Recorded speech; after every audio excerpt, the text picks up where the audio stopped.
भिंती नसलेल्या घराची कल्पना करा. त्याला बाहेरच्या जगापासून संरक्षण करण्यासाठी कोणताही अडथळा नसतो. त्याचप्रमाणे वैयक्तिक सीमांशिवाय आपण बाह्य दबाव, मते आणि अपेक्षांच्या सतत प्रवाहात स्वतःला सामोरे जातो. ज्याप्रमाणे प्राणी किंवा घुसखोर मोकळ्या घरामध्ये मुक्तपणे प्रवेश करू शकतात, त्याचप्रमाणे बाह्य प्रभाव आपल्या जीवनात घुसखोरी करू शकतात आणि आपल्या स्वतःच्या भावनेवर परिणाम करू शकतात.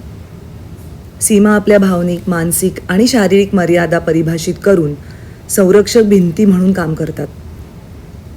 ते आपल्याला स्वतःसाठी सुरक्षित जागा तयार करायला मदत करतात. या सीमांशिवाय आपण आपली मूल्ये, इच्छा आणि वैयक्तिक कल्याण गमावण्याचा धोका पत्करतो. ज्याप्रमाणे एक घर भिंतींशिवाय गोंधळलेले आणि असुरक्षित बनते, त्याचप्रमाणे जेव्हा आपल्याला स्पष्ट सीमा नसतात तेव्हा आपले जीवन विस्कळीत आणि संवेदनाक्षम होऊ शकते.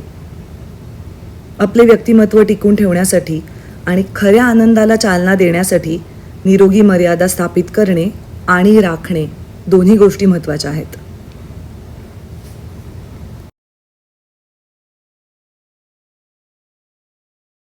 नमस्कार, माझं नाव नेहा देशपांडे. मी एक सायकॉलॉजिस्ट आणि एनर्जी कोच आहे. वरच्या उदाहरणावरनं तुम्हाला कळलंच असेल की आजच्या आपल्या व्हिडिओचा टॉपिक काय आहे. सीमा म्हणजे नक्की काय आणि नाही कसं म्हणायचं. What are boundaries and how to say no. आता सीमारेषेचा उद्देश हा आपला वेळ, ऊर्जा, स्वातंत्र्य, मूल्ये, स्वाभिमान आणि आपली मनःशांती याचं सगळ्यांचं रक्षण करणे असा असतो. तुम्हाला एक छोटंसं उदाहरण देते पुन्हा एकदा. मला ना आयुष्यात कधी स्ट्रॉंग बाउंड्रीज अशा ठरवताच आल्या नाहीत, ज्याच्यामुळे माझ्या मेंटल वेलबिंगवर आणि जनरली मेंटल हेल्थवरती त्याचा खूप प्रकारे परिणाम झाला. पण त्याहून जास्त मी लोकांना माझ्यावर वर्चस्व गाजवण्याचा आणि मला हे सांगण्याचा अधिकार दिला की मी काहीही न करण्याच्या लायकीची आहे. आता हे मी उदाहरण तुम्हाला का सांगते, कारण आय होप तुम्ही ह्याच्यातनं काहीतरी घेऊन जाल किंवा शिकाल. आता हा नरेटिव्ह काही दिवसांनी मला खरंच वाटू लागला की I am good for nothing. माझ्या आईवडिलांनी जे जन्मभर मला सांगितलं होतं की तू काहीही करू शकतेस, तुझ्यात भरपूर टॅलेंट आहे, ते मी कुठेतरी हळूहळू विसरायला लागले. आता एखाद्याला जेव्हा तुम्ही सारखं वेगवेगळ्या तऱ्हेने हे सांगता की तुला काही नीट करता येत नाही किंवा you are good for nothing असं जेव्हा तुम्ही त्याला सांगता, तेव्हा तो माणूस या इमोशनल अब्यूजमुळे एका गर्तेत अडकतो. मला असं वाटायला लागलं होतं की मी जे काही प्रयत्न म्हणजे आयुष्यात केले किंवा जे अचीव केले आतापर्यंत, तो एक फ्लूक होता किंवा फक्त माझं गुडलक होतं. मी ऍक्च्युली काहीच चांगलं डिझर्व करत नाही. याला म्हणतात इम्पोस्टर सिंड्रोम. तो आता दुसऱ्यांमुळे मला खरा वाटू लागला. पण आता का त्या लोकांना हे जमलं याचा आपण विचार करूयात. कारण माझ्या बाउंड्रीज वीक होत्या आणि ते मला ऑब्व्हियसली तेव्हा समजलं नाही, कारण आयुष्यात कधी त्याची गरजही पडली नव्हती. मी कायम एका चांगल्या सपोर्ट सिस्टीम मध्ये वाढली आहे. पण अशा लोकांवर एकदाच तुम्हाला आवाज चढवावा लागतो.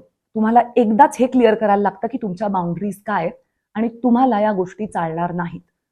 हे जर तुम्ही स्पष्ट केलं तर अशा प्रकारे हळूहळू का होईना पण तुमच्या बाउंड्रीज तुम्ही स्ट्रॉंग करू शकता आणि ही लोक आपोआप लांब राहायला लागतात. जास्त उलट सुलट जर बोलायला लागले तर त्यांना पूर्णपणे एंटरटेन करणं थांबवा आणि कमीत कमी संवाद ठेवा. जेवढं काही गरजेचं तेवढं बोलायचं आणि बस, दॅट्स इट. तुम्हाला स्ट्रॉंग व्हावंच लागेल. जसे वाईल्ड ॲनिमल्स नाही तर त्या घरात घुसत होते, तशी ही लोक तुमच्या आयुष्यात घुसतील आणि तुमचा पूर्ण चिरफाड करतील. सीमा निश्चित करण्यापूर्वी तुमच्या गरजा, संघर्ष आणि त्याचा तुमच्या नातेसंबंधांवरती कसा परिणाम होईल याचा विचार करा. स्पष्टता प्राप्त केल्यानंतर दुसरी पायरी म्हणजे तुमच्या सीमांबद्दल बोलणे. क्लिअरली काही गोष्टी सांगितल्यात तर बरं असतं, पण ते सगळ्यांनाच जमत नाही, म्हणून स्ट्रॉंग राहून जमेल तसं सांगा. सीमा स्पष्ट केल्यानंतर त्या तुमच्यासाठी काम करतायत की नाही हे तुम्हाला तपासून पाहावंच लागेल. तुमच्या सीमा कोणी जर ओलांडल्या तर फॉलोअप संभाषणे नक्की करा.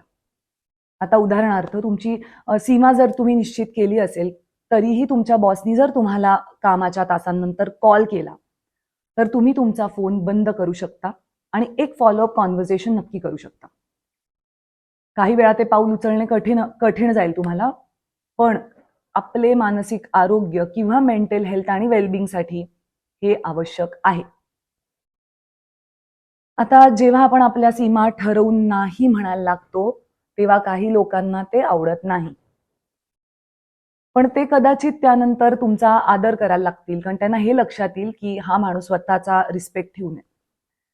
जर ते तुम्हाला नाही म्हणताना स्वीकारू शकत नसतील, तर त्या नात्याचा परत विचार करायची वेळ येऊ शकते. Because everyone has the right to opt out when something doesn't work for them. निरोगी सीमा निश्चित न केल्याने आपण लोकांना आपल्याशी कसे वागावे हे शिकवतो. आणि सीमांशिवाय नातेसंबंध अस्वस्थ होतात. काही पुन्हा उदाहरणे देऊन सांगते की जेव्हा कोणीतरी अगदी थकलेले असताना आणि नाही म्हणण्याचे धैर्य नसतानाही ऑफिसमध्ये एक्स्ट्रा प्रोजेक्ट्स हाती घेतात.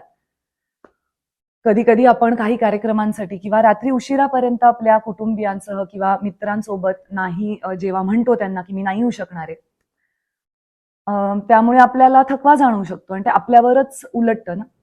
सो जर कोणी नेहमी मदतीचा हात देत असेल पण लोक त्यांचा फायदा घ्यायला लागले, तर ह्या प्रकरणात एखाद्याने स्वतःच्या अस्तित्वाला प्राधान्य देणे गरजेचे आहे. बऱ्याचदा काही सुना कौटुंबिक अपेक्षांमध्ये अडकल्या जातात किंवा सासरच्या लोकांना खुश करण्याचा प्रयत्न करत असतात आणि त्यांना स्वतःच्या भावना त्या व्यक्त करू शकत नाहीत, कारण नवीन लग्न झालेलं असतं.